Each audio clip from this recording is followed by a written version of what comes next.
We're showing here the largest ever survey of Phyllida Barlow's work, ranging from drawings that she did in the late 1960s through to these monumental room-sized sculptures and site-specific work that she created especially for this exhibition.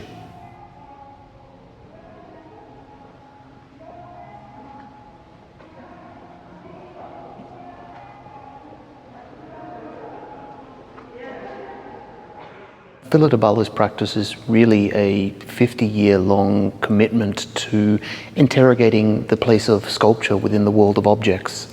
She often says that there are three protagonists to every encounter. There's the person, there's the object, and the space in which it's located. And one can see that throughout the exhibition here.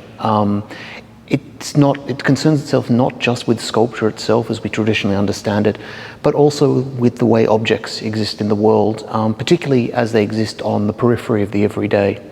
And we see this in the materials that she employs, not just the traditional materials such as wood and such as plaster, for example, but also packaging materials and canvases and paints and everything else.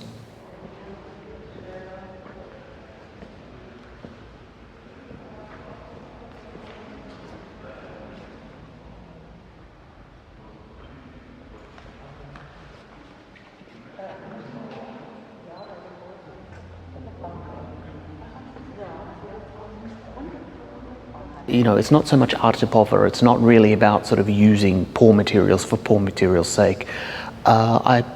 She selects materials to use based on their sculptural potential, which she sees in everything from, as I said, from clay and cement, right through to materials and the way in which they lie, or they lean against walls, or they're draped over things.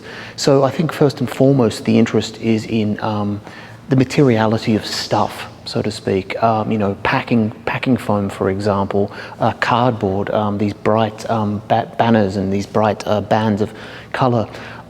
She's lived in the same house now in North London, very near a train station, for over 40 years. And out her kitchen window, she's seen building sites, and she's seen train yards, and she's seen how a city's perpetually rebuilding itself. And the materials and the odd encounters between various objects that happen while a city is constantly in flux. So the ways in which certain objects have been discarded and thrown to one side, and the way they lean against a fence, or the way certain objects are stacked up in a building site. It's quite a phenomenal the way, she looks at this in terms of a sort of sculptural encounters. And it's from this interest in the sort of the sculptural potential and the ways in which chance and mistakes plays a role in these encounters. From this, she draws her sort of interest in materials.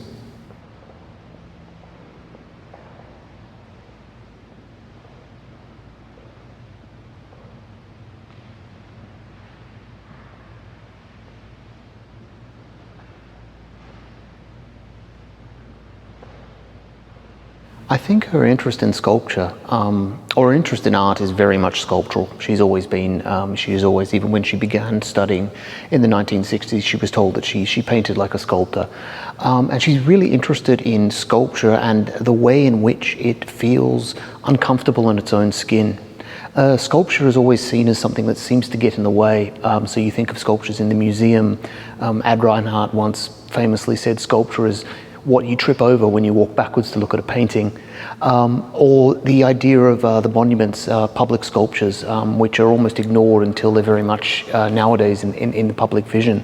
And I think that really appeals to her, the sort of sculptural properties of all objects, and how they just appear to be out of place, both in the museum and also in the everyday world. And the wonderful sculptural potential of objects and materials, and how that evolves over time, is something that I think has continually fascinated her.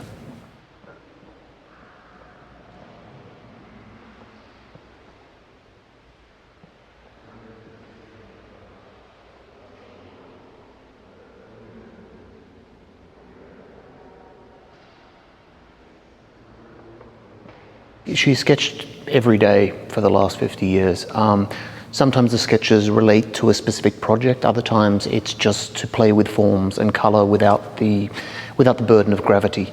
All of the works here, all of the monumental works here, are obviously comprised of elements that are actually very human in scale. And I think that's where she begins. She begins with elements that are very much human in scale. Each of the elements you see here are, between 1 and 2 meters. And she works up. She also does a lot of work with maquettes, smaller sculptures, which then slowly become these much bigger elements. So there is a sort of play between the monumentality and the very human scale, and one sees that throughout all her works.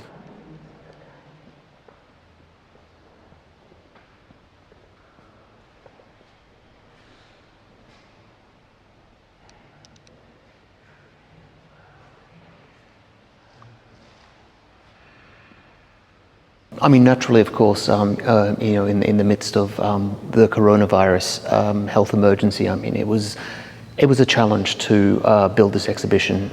We did a lot of it via Zoom, via iPads. We brought over 6 of her studio workers who were here 6 days a week and helped us build up this show. It was the first time the artist has ever installed an exhibition remotely. The first time I've ever installed an exhibition remotely with an artist.